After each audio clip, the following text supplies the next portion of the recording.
My name is Denelle Dixon Thayer, and I am the Chief Legal and Business Officer for Mozilla. What we do at Mozilla, we're a very unique company in terms of how we're structured. We have a foundation, a nonprofit foundation that owns us. And the Mozilla Corporation is the entity that actually produces the products and services for users. The Mozilla Corporation is a for-profit entity, but we have the luxury of being owned by the foundation, which makes it so that we can focus on trust and data and our users. For us, that is our bottom line. So I want to talk a little bit about that today. I want to talk about how we see the future and what we would like to see the web as a whole get to. So this statistic is fascinating to me. The web is only 8,795 days old. If you think about that in comparison to the number of companies that exist on the web, which is approaching 1 billion, that means that there is tens of thousands of companies every day that have come to the web. It's a fascinating number. But what that also tells us is that the web is in its infancy. And we have the ability today to really grow the web in the way that we want it to be. So when the web was first created, the user was at the center. What we did at that time is we took what we understood from the offline world, so brick and mortar companies, and we applied that to the web. So the revenue ecosystem that exists on the web is really all about advertising. We learned that from television, from newspapers, from radio, and we applied that directly to the web. The user, though, from the services and the products that were developed at the time, was really at the center, because it was this new medium, and what we were trying to do was to achieve some really great things from innovation and from that standpoint for the user. And so we focused on making sure that we were developing tools and services that users really loved. But everybody needs to generate revenue in order to be successful, and that's how the advertising model came into it. At the time when the web first started and companies first grew on the web, we actually collected a lot of data, but we didn't know what we could do with that data. We didn't understand what this data could eventually do for us. And a lot of times this data was used very directly to improve our products and our services. And what's happened over time is that the web has evolved to be more about the user's data than about the user herself. And that's not necessarily a problem, but we need to put the user back in the center of this. We need the user to understand and to be in control of that data that exists. So let me tell you what I mean by the fact that it's evolved to be more about the user's data. We all love the products and services that are available to us on the web.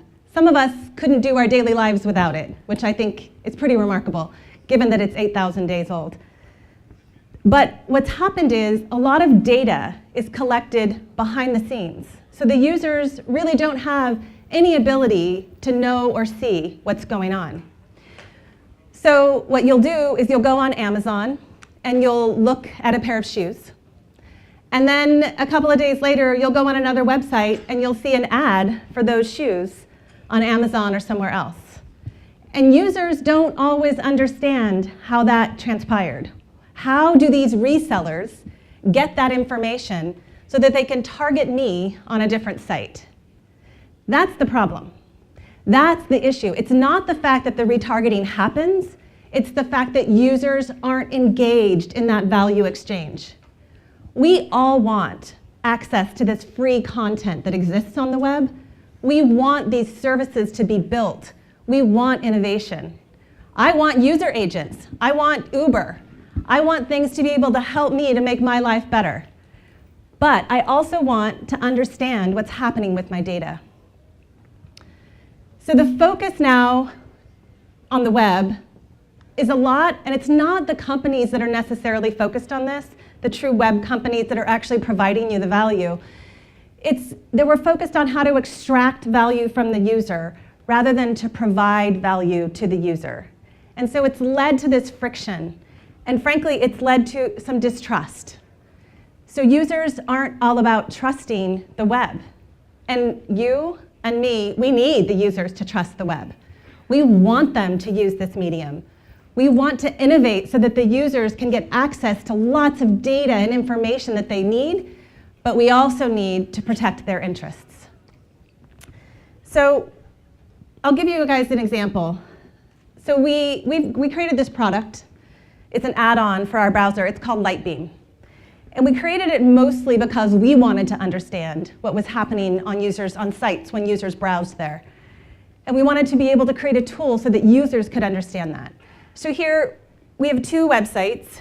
We've gone to msn.com. We've also gone to lineo.com. And what this tool does, this Lightbeam tool, is it actually provides you what's happened behind the scenes. So what's going on with respect to who has access to your data on these websites. And you can't see all of the different company names associated with these little triangles, but every one of those triangles is a different entity that has access to the data while you're on msn.com. That's 69 third parties. And what a third party is it's somebody that's other than msn.com. So 69 third parties have access to the user's data while they're on that website. With respect to lineo.com, it's 65 third parties. This isn't necessarily bad. What we want, though, is for the users to understand that this is happening, and we want them to understand why this is happening. And I think it's a challenge for all of us to be able to create that knowledge and that understanding so that we can create a better revenue ecosystem on the web for all of those technology companies that want to use it, but also a more trusted environment for users. What happens with respect to this is that a lot of these third parties that have access to this data, they actually help the websites to be able to generate revenue. It's through advertising and other mediums. So this is an important thing to be able to allow to continue on the web. Nobody here, and certainly not me, is saying that that's not what we should be doing. I don't want to kill this revenue ecosystem, because without that, we wouldn't have the free access to content that we actually want users to have. But what we need to do is innovate as well on how we can provide that information and that technology to the users so that the users understand. It's as much incumbent on the users to take part in this discussion as it is on the technology companies themselves. The users don't just get to be able to complain about these things without taking some steps to understand what's happening to their data. Some users might not care, but there's a very strong contingent of them that does. So one of the things that we like to talk about is designing for trust. And you design for trust from the very beginning. Some of the ways that you design for trust is that you think about data at the outset of the companies. My team, I run the policy, the legal, and the business group at Mozilla. And my policy and legal team work with startups so that we can actually help them to create what we call lean data initiatives within their companies, so that you can focus on collecting only the data that you need at the outset. You can change, you can add more data to it, just communicate with your users about it.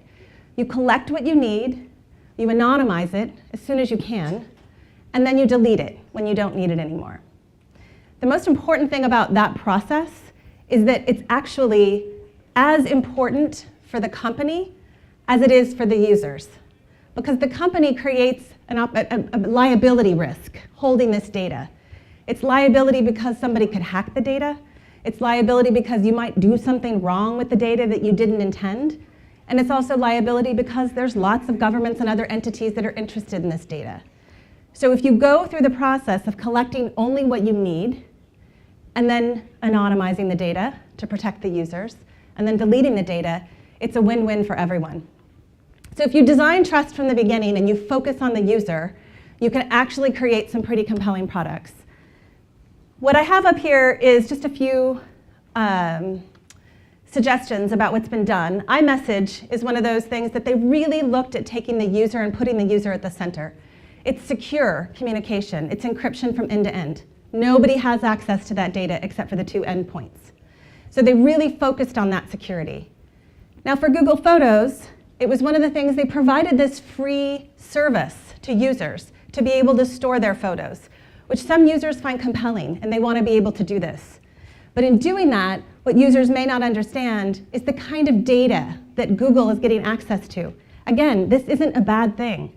It's just something that we want to be innovative about how we talk to users about it. So there's no judgment here with respect to this, but when you design a service from the very beginning, like the iMessage service with end-to-end encryption, it's very focused on the user. The Google Photos has focus on the user, but it also has substantial value to Google in terms of having access to this data that these photos generate. The third area is Cortana. It's very data-centric. Cortana is this new, it's an OS-level search mechanism for Windows. And the interesting thing about Cortana, and again, I'm not judging this feature or this service, but the interesting thing about Cortana is that even when you're searching not with Bing as your search provider, Cortana is actually collecting all of your search queries as you go through it. Now, there have been some headlines and press sentiments reflecting this focus on trust. So you can see with respect to the iMessage service, there's been a lot of focus on iMessaging is doing much more to provide secure chat. And so it's really been focused on users. If you look at the Google Photos, there's a sentiment that I don't really want to give all my photos to Google, but I'm doing it anyway. And I'm doing it because I'm getting a value for it. And sometimes the users don't fully understand the value that Google's getting, and that's something that we need to work on. And then with respect to Cortana, there's been some criticism of Cortana because of the fact that it is collecting this data. Now, I am not saying that none of these companies provide this kind of transparency to users, but I don't think that we have all collectively innovated enough to make it so that we can actually demonstrate to the users how this data is being used. So the transparency point is so important, and innovating on transparency is crucial. And that's something not a lot of us have focused on. The lack of trust is a barrier to growth and retention. So one of the things that we've seen in the United States is that as soon as a company is hit with some kind of accusations or allegations about trust, about misuse of user data, it has a hard time overcoming that. So this is one of the things that we look at in terms of the success of a company. If you start this at the beginning and you really focus on what's important to the user at the beginning, again, it's a win-win for all of us. So what we would like to see is this whole notion of designing for trust. When you design for trust, you don't have to worry about this barrier to growth because your users are going to support you as you grow. You have seen companies make these kinds of missteps, and some of them have been very good about coming forward and saying, yeah, we screwed up, and we're going to fix it. When you do that, you can sustain the trust of your users as well. Some companies haven't been as transparent about that, and that's caused them to lose trust with respect to their users. I'm not going to stand up here and tell you my view about which companies have done a good job in this and which companies haven't. What I want us to all do collectively, because frankly, from my standpoint and from Mozilla's standpoint, what's most important for the web is that we continue to allow companies to compete, to innovate, to grow, and to provide users all of those things that we can't even possibly imagine right now as we sit in this room. And so if we all design for trust from the beginning, we're more apt to get there. So how do we do this? How can we make things better? We need to help users understand this value exchange through transparency. So what I mean by that is this idea of this revenue ecosystem on the web. It's something that sustains the web economy and makes it work. Advertising right now is the basis of this. And what we're seeing some of is that you're seeing some publishers have to move to subscription models. And the reason they've had to move to subscription models is because they can't actually sustain themselves through pure advertising models. Because users use ad block. They put do not track on their sites, on their browsers, so that they don't want websites to track their activity. Users are trying to make it harder and harder for companies to gain access to their data. So what we need to do is talk to users about why it's important that companies have access to data. Because if we do that, then we can actually sustain this revenue ecosystem. The other thing we could do, and I'm all about this, and given the innovation that I've seen out in the other rooms, I think that this could be a good place to start, is to create additional revenue models, ones that aren't advertising based. I think it's a little naive to think that we could create those that aren't based on data, because I think data right now is the currency on the web. But I think that we can actually create additional revenue models that are going to sustain companies and allow them to provide this kind of content for their users. So the first thing is helping the user to understand the value exchange. I spend a lot of time in the United States and in Europe talking to the companies that actually support the advertising ecosystems about how we can engage the users more. Because what's happened is so much of that world has grown up behind the scenes. And it's not about the publishers, because the publishers themselves they have the websites, they're the connection to us. You know, you go to msn.com because you can actually see some of the content that's available to you as a result, and that's free content. So, but they're sustaining themselves by getting data so they can advertise to you. So one of the things that we need to think about is, from the advertising standpoint, how can we put users back at the center instead of just their data? One of the ways we can do this is, again, to try to innovate with respect to this transparency. We're moving to a world of Internet of Things. We're moving to a world where we're all not going to be in front of a big computer screen all day. We're moving to the mobile world, as you guys know here. And so what do we have to do? We can't provide a 20-page privacy policy to every user on these kinds of screens. That was ludicrous to begin with, first of all, but it's more ludicrous today. So what we've done at Mozilla, and what my team has really tried to focus on, is how can we provide users with short but explanatory pieces of information about the things that would be most surprising to them about the features. Who gets the data? What happens with that data? How long is that data maintained? These are simple questions. If you provide those answers to users and allow them a mechanism to be able to go further and find more out, that is one way to do it. That might not be the only way. And so I want to encourage everyone to think about how we can be better at this. How do you provide someone that's using a watch? How do you provide them what you're doing with that watch?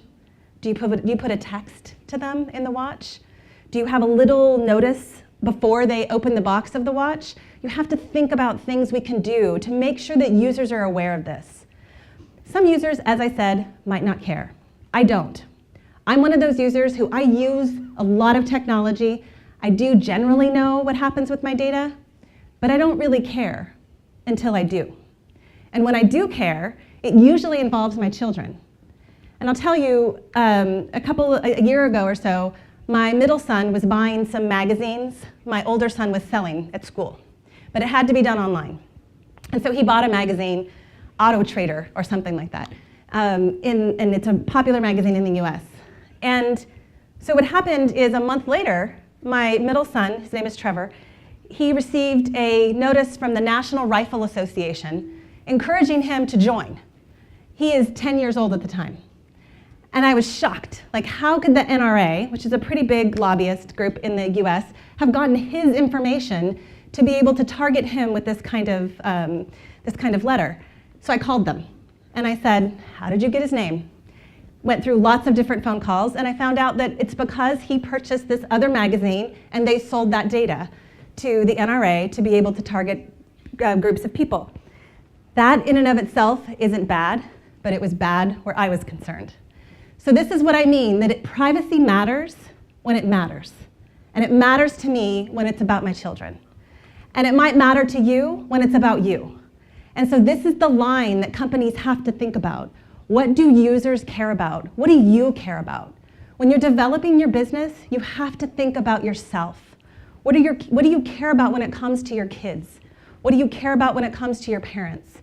Those are the kinds of things that we need to think about, and we need to focus on how we can be more transparent to those people in the same way that you would want.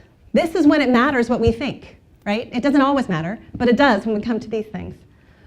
So the other thing is, so once we've designed for trust with respect to transparency, the next thing we have to do is give users control over their data. At Mozilla, I'm a really strong believer in the fact that we don't own your data. Any data that we collect, which right now isn't a whole lot, it's not ours, it's yours. And I even go to the extreme when my legal team is negotiating agreements that have any reference to data in there, I make sure that they say that this data is the user's data. So I take it to the extreme at every level so it's altogether clear what our position is. We need to allow users access to that data. We need to allow users to understand what's happening with it. So, we have this mechanism, and many companies do, where if we do collect data about you, you can come and look and see what's happening with respect to that data. We are doing this more and more because we've actually branched into try to figure out if advertising works in a way that's very, very privacy protective for the user. Other companies have the same thing. So it's one of the tools that's available to the user to give them control over it. The other thing that I think we more and more need to think about as an industry is data portability. You need to be able to take your data and put it where you want it. If you don't want it to be with that company anymore, you gotta say, give me my data and move it. So this is a tool that we need to think through. It's hard. I'm not gonna pretend it's easy. It's technically very hard to be able to do that, but I think that all of you guys out there are smart enough to be able to figure that out. And collectively, we can actually come together to make this work.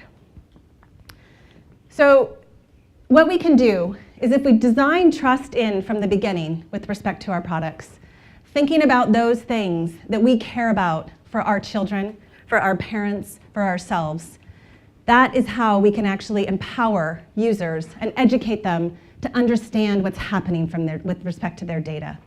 If we do those two things, we're already miles ahead of where we are today. But the final thing that I want us to constantly think about is innovation is crucial when it comes to technology. And I want all of us to continue to do that because I want to see more gadgets and more services available on the web. But I also want us to focus on innovating around privacy and data collection practices and controls. It's not just as simple as putting up a privacy policy and saying, I did that. I want companies to stop thinking about protecting themselves. I want them to start thinking about protecting the users. Because when they protect the users, they're going to protect themselves. So thank you so much for having me. It was quite a pleasure to be here. I'm really thrilled that you guys have this event, and I wish you all luck.